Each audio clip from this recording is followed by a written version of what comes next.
చుట్టూ కట్టిన పెద్ద గోడ, ఎత్తైన పర్వత శిఖరంపై ఈ కోటను అప్పటి రాచరికానికి నిలువెత్తు వైభవంగా సాక్ష్యంగా నిలుస్తుంది.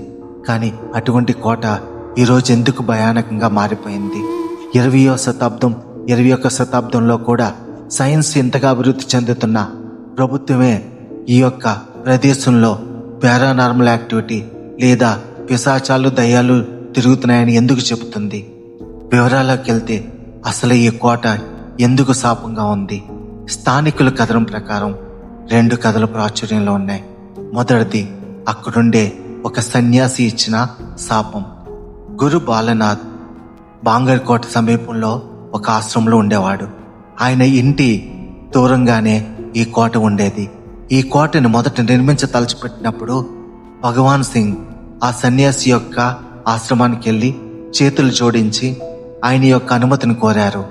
ఆ సన్యాసి, నువ్వు ఎంత ఎత్తైన కోటనన్నా కట్టుకో, ఎంత వైభవంగా కట్టుకో, కానీ నీ కోట నీడ మాత్రం నా హోమ్ మీద, అంటే నా ఆశ్రమం మీద పడకూడదు అని చెప్పాడు. ఆయన తనకి సరే అన్నాడు.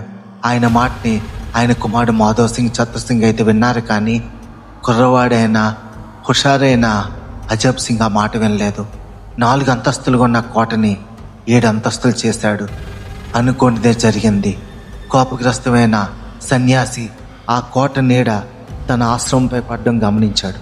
అంతే, శాపంతో ఊగిపోయాడు, కోపంతో రగిలిపోయాడు. ఆ యొక్క కోట, అక్కడుండే ప్రతి భవంతిని శపించాడు. అంతే, శ్మశానంగా మారిపోయింది అని స్థానికులు నమ్ముతారు.